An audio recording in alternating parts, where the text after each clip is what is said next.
ప్రియ శ్రోతలు, బాగున్నారా? మీ తలంపులు ఎలా ఉన్నాయి? మనం ఏమి తలంచుతూ ఉంటామో అదే అయిపోతాము. నీ భావజీవితం నీ భావి జీవితానికి విత్తనం లాంటిది. కొందరి తలంపులే గనక బహిరంగమైతే అవి తలంపులు కావు, తలవంపులవుతాయి. పరిశుద్ధాత్మ సాయంతో తలంపులను పసికట్టండి. 2 కొరింథీ 10:5 ఫిలిప్పీ పత్రిక 4:8 నేటి పాఠానికి మిమ్ములను ప్రేమతో ఆహ్వానిస్తున్నాము. మేము వితర్కములను, దేవుని గూర్చిన జ్ఞానమును అడ్డగించే ప్రతి ఆటంకమును పడద్రోసి ప్రతి ఆలోచనను క్రీస్తుకు లోబడినట్లు చెరపట్టి తెస్తాము. సహోదరులారా, ఏ యోగ్యత అయినా మెప్పైనా ఉండిన ఎడల, ఏవి సత్యమైనవో, ఏవి మాన్యమైనవో, ఏవి న్యాయమైనవో, ఏవి పవిత్రమైనవో, ఏవి రమ్యమైనవో, ఏవి ఖ్యాతి గలవో వాటి మీద ధ్యానముంచండి. సరే, రండి, తలలు వంచండి. వాక్య ధ్యానానికి ముందు ప్రార్థన చేసుకుందాము. దేవా, తండ్రి, నీకు నమస్కరిస్తున్నాము. ప్రభు, నీకు మేమెంతో కృతజ్ఞులం. మాలోని అపరాధ భావనల గొలుసును తెంచివేశావు. మా భావజీవితముపై విజయం మాకు ప్రసాదించావు. మమ్ములను నీతిమంతులనుగా తీర్చిదిద్దావు. నీకే మహిమ, మహిమ. నీవు మా జీవితాలలో గొప్ప కార్యాలెన్నో చేశావు. నీ కుమారుణ్ణి మాకిచ్చావు. మాకు ప్రాయశ్చిత్తం చేశావు. మాకు జీవద్వారం తెరిచావు. ప్రభు, లోకమంతా నీ స్వరం వినాలని ప్రార్థిస్తున్నాము. క్రీస్తునందలి మహానందాన్ని అందరూ అనుభవించాలని మా ప్రార్థన. నిత్యదేవ, సత్యస్వరూపి, నీకు స్తుతి స్తోత్రములు. యేసు ప్రభు, పరిశుద్ధాత్మదేవ, విమోచక, నీకు స్తుతి. నీ కృపా విజయములను కీర్తిస్తున్నాము. నీ నామము మా చెవులకు ఇంపైన సంగీతం. నీ నామమే మాకు జీవం, ఆరోగ్యం, శాంతి. ఈ రోజున మా శ్రోతలను నీ కృపాసనము వద్దకు తెస్తున్నాము. వారి ఆధ్యాత్మిక భౌతిక అక్కరలను మీరెరుగుదురు. ప్రభు, మమ్ములనందరినీ కనికరించండి. రోగగ్రస్తులను ముట్టి స్వస్థపరచండి. నిరాశా నిస్పృహలలో ఉన్న నీ బిడ్డలను వ్యక్తిగతంగా పరామర్శించండి. కుటుంబాలను దీవించండి. ఈ రోజులు చెడ్డవి. నీ బిడ్డలు నీ జ్ఞానము కలిగి వివేకముతో జీవించే కృప వారికి అనుగ్రహించండి. మా దేశ ప్రజలను, ప్రభుత్వాన్ని ఆశీర్వదించండి. నీ యందు భయభక్తులు నీ బిడ్డలకు పరిశుద్ధాలంకారమై వెలుగొందాలని ప్రార్థిస్తున్నాము. ఈ రోజున లోకమంతటా ప్రజలు భయాందోళనలతో అట్టిట్టయిపోతున్నారు. వారికి కావలసిన విశ్వాస బలము, కృపాశక్తి అనుగ్రహించండి. పాపము ఎంత ఘోరమైనదో ఆ దుష్టశక్తి కుటుంబాలను, సమాజాన్ని, జాతిని ఎంతగా పాడు చేస్తుందో ప్రజలకు చూపండి. మాకందరికీ వాక్యాశీర్వాదములు, సహవాసాశీర్వాదములు, సంఘాశీర్వాదములు సమృద్ధిగా దయచేయమని, సైతానీయ అంధకార శక్తులను లయపరచుమని యేసుక్రీస్తు వారి దివ్య శుభనామమున ప్రార్థిస్తున్నాము తండ్రి. ఆమేన్. సోదరీ సోదరులారా, ఈ రోజున మనం హెబ్రీ పత్రిక 4:6-12 వరకు పాఠం చెప్పుకుంటాము. సావధానంగా వినండి. దేవుడంటున్నాడు, ఎవరో కొందరు విశ్రాంతిలో ప్రవేశిస్తారు అనే మాట నిశ్చయము గనుక ముందు సువార్త విన్నవారు అవిధేయత చేత ప్రవేశింపలేదు గనుక నేడు మీరాయన మాట విన్న ఎడల మీ హృదయాలను కఠినపరచుకోవద్దని వెనుక చెప్పబడిన ప్రకారము ఇంతకాలమైన తరువాత దావీదు గ్రంథములో నేడు అని ఒక దినమును నిర్ణయిస్తున్నాడు. శ్రోతలు, అపుస్తలుడైన పౌలు విశ్రాంతిని గురించే మాట్లాడుతున్నాడు. విశ్రాంతిని గురించిన వాగ్దానం నిలిచి ఉంది. పాత నిబంధన కాలంలోని ఇశ్రాయేలీయులు అందులో ప్రవేశించలేకపోయారు. అందుకే దావీదు కీర్తనల గ్రంథంలో విశ్రాంతిలో ప్రవేశించే రోజు అనేది నిర్ణయించబడింది అంటున్నాడు. అసలు రహస్యమేమిటంటే, ఇశ్రాయేలీయులు పూర్తిగా ఈ విశ్రాంతిని పోగొట్టుకొని దూరమైపోలేదు. మోషే కాలంలో పోగొట్టుకున్న మాట నిజమే అయినా యెహోషువ నేతృత్వంలో ఆ తరువాతి తరం కనానులో ప్రవేశించారు గదా. అయితే ఒక మాట, వాగ్దత్త భూమిని గురించిన విశ్రాంతి ఒక ప్రవచన సంకేతం మాత్రమే. అది దేవుని విశ్రాంతి యొక్క నిజస్వరూపం కాదు. అందుకే దావీదు తన కీర్తనలో మరొక దినము ఈ విశ్రాంతి కోసం నియమించబడింది అన్నాడు. వారు షిలోహులో ప్రవేశించిన తరువాతి కాలంలో ఎప్పుడో ఒకరోజు వారి విశ్రాంతి ప్రవేశానికి నిర్ణయించబడింది అని దావీదు తన కీర్తనలో పేర్కొన్నాడు. 8, 9 వచనాలు. యెహోషువ వారికి విశ్రాంతి కలుగచేసిన ఎడల ఆ తరువాత మరి ఒక దినమును గూర్చి ఆయన చెప్పకపోయేవాడే. కాబట్టి దేవుని ప్రజలకు విశ్రాంతి నిలిచి ఉన్నది. దేవుని ప్రజలకు అసలైన సబ్బాతు రాబోతోంది. ఆ దినము నియమించబడింది అనే ప్రవచనం దావీదు ద్వారా పలుకబడింది. సబ్బాతు భావన ప్రవచనాత్మకమైనది. అది యేసుక్రీస్తు వైపునకే చూపుతుంది. సబ్బాతు అంటే దేవుని విశ్రాంతి. అది జగత్పునాది నుండి నిర్ణయించబడింది. ఈ దినం ఇశ్రాయేలీయులకే కాదు, విశ్వాసులందరికీ దేవుడు నిర్ణయించాడు. దేవుని ప్రజలకు విశ్రాంతి నిలిచి ఉంది. దేవుని ప్రజలంటే విశ్వాసులందరూ. 10వ వచనం. ఎందుకనగా దేవుడు తన కార్యములను ముగించి విశ్రమించిన ప్రకారము ఆయన విశ్రాంతిలో ప్రవేశించిన వాడు కూడా తన కార్యములను ముగించి విశ్రమిస్తాడు. దేవుని విశ్రాంతి అన్నప్పుడు దాన్ని భౌతిక దృష్టితో పూర్తిగా గ్రహించలేము. ప్రవేశించిన వాడు ఆయనే విశ్రమించాడు. ఈ విశ్రాంతి క్రీస్తును చూపుతున్నది. శ్రోతలు గ్రహించండి. మానవునికి సృష్టి మీద సర్వాధికారము ఇవ్వబడింది. కాని మానవుడు ఆ అధికారాన్ని నిలుపుకోలేకపోయాడు. అయితే యేసు దాన్ని చేజిక్కించుకున్నాడు.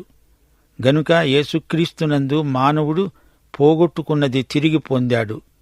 అలాగే దేవుని విశ్రాంతి మానవునికి ఇవ్వబడింది. అయితే మానవుడు దాన్ని పొందలేక పోగొట్టుకున్నాడు. అయితే క్రీస్తునందు దాన్ని ఇప్పుడు అనుభవించగలడు. ఆ విశ్రాంతిలో చేరగలడు. యేసుక్రీస్తు ప్రధాన యాజకుడు. క్రీస్తు దేవుని విశ్రాంతిలో ప్రవేశించాడు. దేవుని ప్రజలను దానిలోకి ఆయనే నడిపిస్తాడు. ప్రతి మానవునికి ఇట్టి విశ్రాంతి కోసం అంతరంగంలో ఆశ ఉంటుంది. క్రీస్తు పరలోకంలో దేవుని కుడిపార్శ్వమున కూర్చున్నాడు. ఆ అద్భుతమైన విశ్రాంతిలో మనం ప్రవేశిస్తాము. ఒకసారి దావీదు అన్నాడు, నేను గువ్వనై రెక్కలతో ఎగిరిపోతే ఎంత హాయిగా ఉంటుందో. అతని ఆత్మ విశ్రాంతిని కోరింది.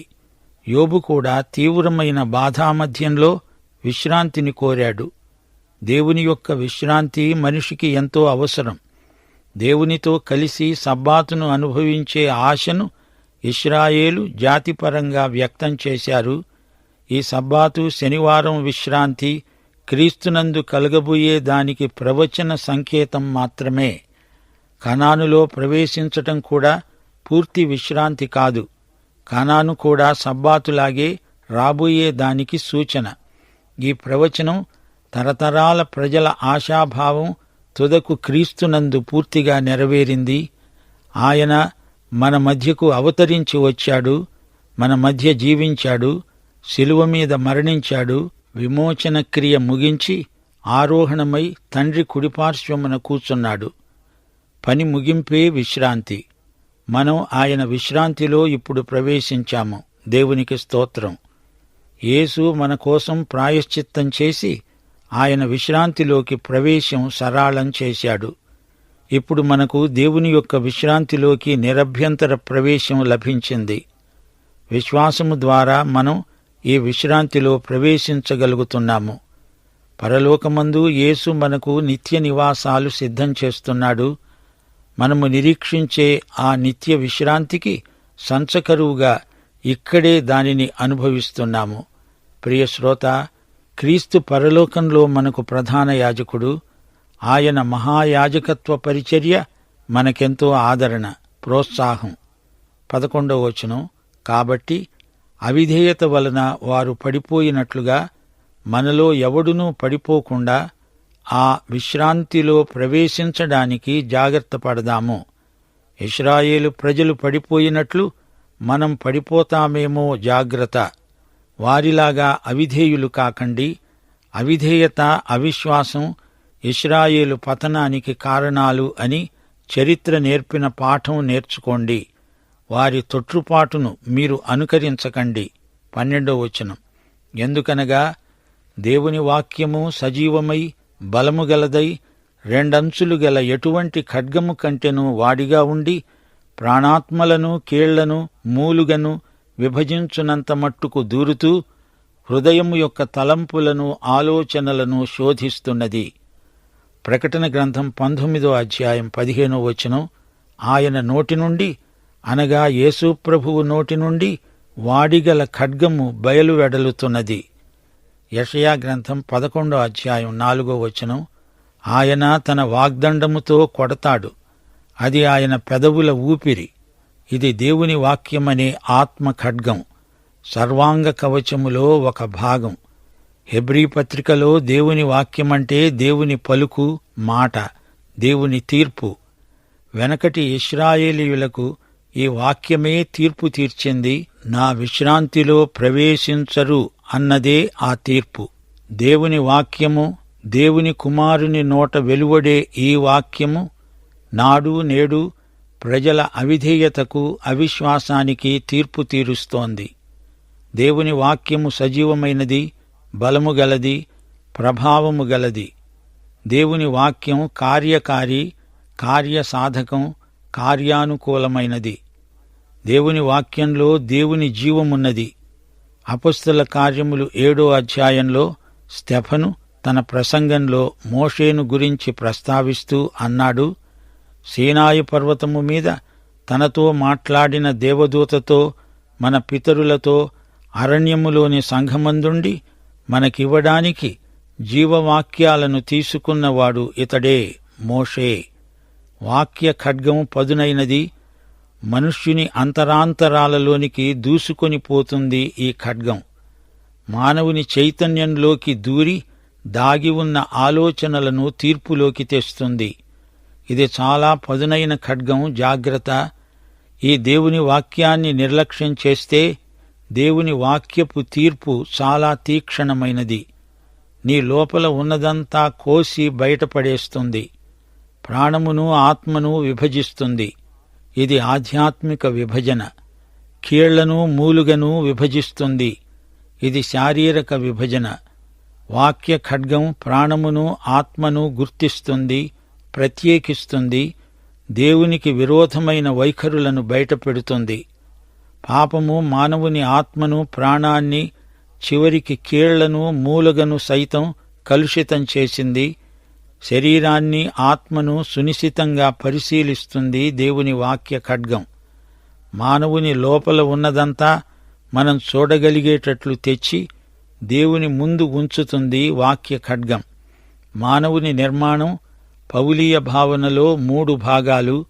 1 శరీరం, 2 జీవం, 3 ఆత్మ. సోమా, సుకే, న్యూమా. సోమా అంటే శరీరం, సుకే అంటే జీవం, న్యూమా అంటే ఆత్మ, జీవం లేక ప్రాణం. ఈ 3 గ్రీకు మాటలు.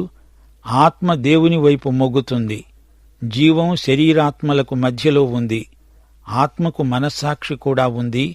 పరిశుద్ధాత్మ మానవాత్మను ప్రభావితం చేస్తాడు. ఎముకలకు మధ్య దూరటం కాదు. ఎముకలకు వాటిలో ఉన్న మూలుగకు మధ్యగా వాక్య ఖడ్గం దూసుకుపోతుంది. శరీరం లోపలి జీవం ఇంకా లోపల ఉన్న ఆత్మ గుండా ఈ వాక్య ఖడ్గం దూసుకుపోతుంది. 1 కొరింథీ 14వ అధ్యాయం 25వ వచనం. అతని హృదయ రహస్యాలు బయలుపడతాయి. అతడు సాగిలపడి దేవునికి నమస్కారం చేస్తాడు. దేవుని వాక్యం మనిషి అంతరంగాన్ని పరిశోధిస్తుంది, తీర్పు తీరుస్తుంది. మానవుని చేతనను, అంతరంగాన్ని పూర్తిగా వెదికి లోతుగా దూరి రహస్యమందున్న వాటిని కూడా బయటికి తెచ్చి తీర్పు తీర్చేదే దేవుని వాక్యం. ప్రియ శ్రోత, వింటున్నావా? అవిశ్వాసం చేత మానవులు రక్షణ విశ్రాంతిని పోగొట్టుకుంటున్నారు. నీ ఆత్మకు తృప్తి ఉండదు. అవిశ్వాసం వల్ల దేవుడిచ్చే ఆశీర్వాదాలన్నీ పోగొట్టుకునే ప్రజలకు ఒక హెచ్చరిక. విశ్రాంతి కొరకైన దేవుని పిలుపు ఉన్నది. ఆయన రేపు అనడం లేదు. నేడు, ఈ రోజు, ఇప్పుడే నీకు నిత్య విశ్రాంతి ఇవ్వాలని దేవుడు సంకల్పించాడు. ఈ రోజే నీది, నాది. ప్రియశ్రోత, నీ గడియారం చూసుకో. ఎంత టైమైంది? ఇదే రక్షణ దినం, ఇదే అనుకూల సమయం. ఆయన మాట వినండి. మీ హృదయాలను కఠినపరుచుకోకండి. యెహోషువ అంటే పాత నిబంధనలోని హీబ్రూ భాషలో రక్షకుడు అని అర్థం. అలాగే కొత్త నిబంధనలో యేసు అంటే రక్షకుడు. యెహోషువ వారికి విశ్రాంతి కలుగచేశాడా? అది పూర్తి విశ్రాంతా? అలాగైతే మరొక రోజును గురించి ఎందుకు ప్రస్తావించాడు? అప్పటికి యెహోషువ చాలా వృద్ధుడైపోయాడు. ఇంకా స్వాధీనం చేసుకోవలసిన భూమి ఎంతో ఉంది. ఇశ్రాయేలు ప్రజలు దేవుడు వాగ్దానం చేసిన పూర్తి విశ్రాంతిలో ఇంకా ప్రవేశించలేదు. పూర్తి విశ్రాంతి ఇశ్రాయేలు ప్రజలకు యెహోషువ ఇవ్వలేకపోయాడు. అయితే ప్రియశ్రోత, నీవు క్రీస్తునందు విశ్వాసముంచితే క్రీస్తు నిన్ను పరమకానానుకు విశ్రాంతికి నడిపించగలడు. దేవుని విశ్రాంతిలో నీవు ప్రవేశించి చూడు. అందులో సమృద్ధి ఫలాలు, ఆశీర్వాదాలు, ఆనందం సమృద్ధిగా లభిస్తాయి. ఈ విశ్రాంతి ఈ రోజున మనకెంతో అవసరం. అయితే దీనిని మన నుండి దొంగిలించే శత్రువు అవిశ్వాసం. అవును, దేవుని ప్రజలకు విశ్రాంతి నిలిచి ఉన్నది. అనగా మనమందరము పరలోకమందలి నిత్య విశ్రాంతిలో కలిసి ఉంటాము. పరలోకము అద్భుత సీమ. అక్కడ మనకు తృప్తి, ఆనందం, ఆశీర్వాదం. దేవుడు తన కార్యములను ముగించి విశ్రమించాడు అన్నాము. అంటే దీనిని మీరెలా అర్థం చేసుకుంటున్నారు? దేవుడు అలసిపోయాడా? నేను 6 రోజులు పనిచేశాను, రోజుకు 8 గంటలు పనిచేశాను, పొద్దస్తమానము ఎంతో కష్టపడ్డాను, ఇప్పుడు విశ్రమించాను అన్నాడా? నాకు విశ్రాంతి కావాలి అని దేవుడన్నాడా? అలా కానే కాదు. అది మనమనుకుంటున్న విశ్రాంతి లాంటిది కాదు. సంపూర్ణత అనే విశ్రాంతి, ముగిసింది అనే భావనలోని విశ్రాంతి. సృష్టి ముగిసింది. అప్పటి నుంచి దేవుడు మళ్లీ సృష్టి చేయలేదు. దేవుడు చేసిన సృష్టి సమగ్రం, సంపూర్ణం. అందలి ప్రతి అణువును, పరమాణువును దేవుడే సృజించాడు. అయితే ఈ విశ్వంలో కొన్ని మార్పులు జరుగుతున్నట్లు కనిపిస్తోంది. అది ఏర్పాటులో మార్పే కాని వస్తుతః సృష్టి ఒకేసారి ఆయన చేసిందే. అయితే దేవుడు క్రీస్తునందు నూతన సృష్టి చేశాడు. ఈ నూతన సృష్టి ఎక్కడ ఆరంభమైంది? అదిగో కల్వరి గిరిని చూడండి. పెంతెకొస్తునాడు నూతన సృష్టి రూపుదిద్దుకున్నది. 2 కొరింథీ 5:17 ఎవడైనను క్రీస్తునందున్న ఎడల వాడు నూతన సృష్టి. పాతవి గతించాయి, ఇవిగో కొత్తవయ్యాయి. దేవుడు ఈ రోజున సృష్టిస్తున్నది కొత్తగా దేవుని కుమారులను, కుమార్తెలను. క్రీస్తునందలి విశ్వాసం వలన నూతన సృష్టి అవుతారు. వీరికి దేవుడు విశ్రాంతిని వాగ్దానం చేశాడు. దేవుడు మనకు పరలోక విశ్రాంతిని వాగ్దానం చేశాడు. అయితే అదే విశ్రాంతిని మనం ఇప్పుడే అనుభవించగలం. పరలోకం వైపు మనం నడిచే మార్గమంతా పరలోకమే. దేవుడు విశ్రమించాడు, తన పని ముగించాడు. నీ రక్షణ విషయంలో నీవేమీ చెయ్యనక్కర్లేదు. మనకు ఎట్టి యోగ్యత, అర్హత లేదు. దేవుడు చేసి ముగించిన పనికి ఎవరూ ఏమీ చేర్చలేరు. ఆయన దృష్టిలో మన స్వనీతి మురికి బట్టలు, బట్టపేలికలు. దేవుడు మన నీతిని అంగీకరించడు, గుర్తించడు, ఆమోదించడు. అసలు మనకు నీతి లేనే లేదు. యేసు ఇచ్చిందే నీతి. రోమాపత్రిక 3:10 నీతిమంతుడు లేడు, ఒక్కడూ లేడు. గ్రహించేవాడెవ్వడూ లేడు. దేవుణ్ణి వెదికేవాడు ఎవ్వడూ లేడు. యేసు ప్రభువు మనకు ఇచ్చేది సంపూర్ణ రక్షణ. ఆయన ముగించిన పని అది.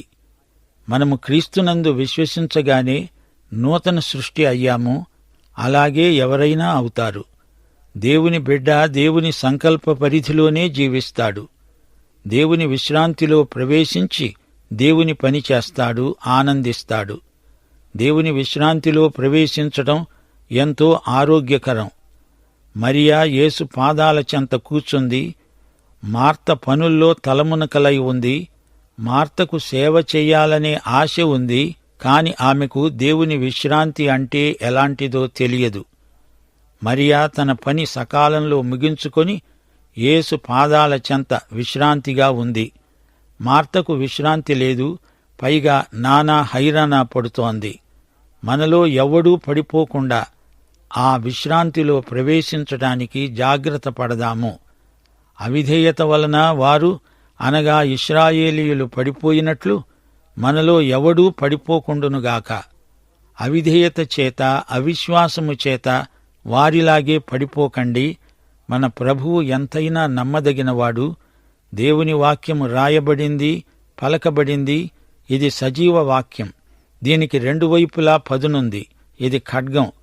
దీన్ని పట్టుకున్న వానికి తగులుతుంది, అవతలి వ్యక్తికి తగులుతుంది.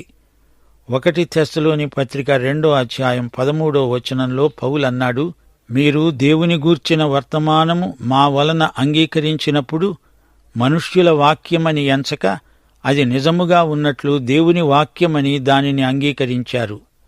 ఆ వాక్యమే విశ్వాసులైన మీలో కార్యసిద్ధి కలుగచేస్తున్నది. 1 కొరింథీ 2వ అధ్యాయం 4వ వచనం పౌలన్నాడు, నేను మాట్లాడినా, సువార్త ప్రకటించినా పరిశుద్ధాత్మ దేవుని శక్తి కనపరచే దృష్టాంతాలనే వినియోగించాను. బోధకులుగాని సంఘస్థులుగాని దేవుని వాక్యమంతా వినాలి, చదవాలి, చెప్పాలి. బైబిలు పాపం నుంచి నిన్ను దూరంగా ఉంచుతుంది, లేదా పాపం నిన్ను బైబిలు నుంచి దూరం చేస్తుంది. మనలో జీవం, ఆత్మ ఉన్నవి. ఈ రెండూ ఒకటి కావు. వాటిని వేరువేరుగా గుర్తించడానికి బైబిలు సహాయం చేస్తుంది. అలాగే శరీరమందలి కీళ్లు, అందలి మూలుగను వేరువేరుగా చేయగలిగేది, చూపగలిగేది దేవుని వాక్యమే. కీర్తనలు 32 వచనం 3, నా ఎముకలు క్షీణించాయి అన్నాడు దావీదు. కీర్తనలు 51 8వ వచనంలో నా ఎముకలు హర్షిస్తాయి, అనగా నాట్యం చేస్తాయి అన్నాడు దావీదు. బైబిలు గ్రంథం మనలను విమర్శిస్తుంది. 1500 సంవత్సరాల కాల వ్యవధిలో 45 రచయితలు రాశారు. ఒకరినొకరు ఎరగరు, కాని అందరూ రాసిన దానిలో ఎట్టి వ్యాఘాతమూ లేదు. హృదయములోని తలంపులలోని ఊహలను కూడా ఈ గ్రంథం బయటపెడుతుంది, తీర్పు తీరుస్తుంది. క్రియలకు మూలమైన ఆలోచనలకే బైబిలు తీర్పు తీరుస్తుంది. హృదయము మోసకరమైనది, అది భయంకరమైన వ్యాధి గలది. దానిని గ్రహించగలవాడు ప్రభువే. పాఠం ఇంతటితో సమాప్తం. ప్రభు అయిన యేసుక్రీస్తు వారి కృప, తండ్రి అయిన దేవుని ప్రేమ, పరిశుద్ధాత్మ యొక్క అన్యోన్య సహవాసము సదాకాలము మనకందరికి తోడై ఉండునుగాక. ఆమేన్.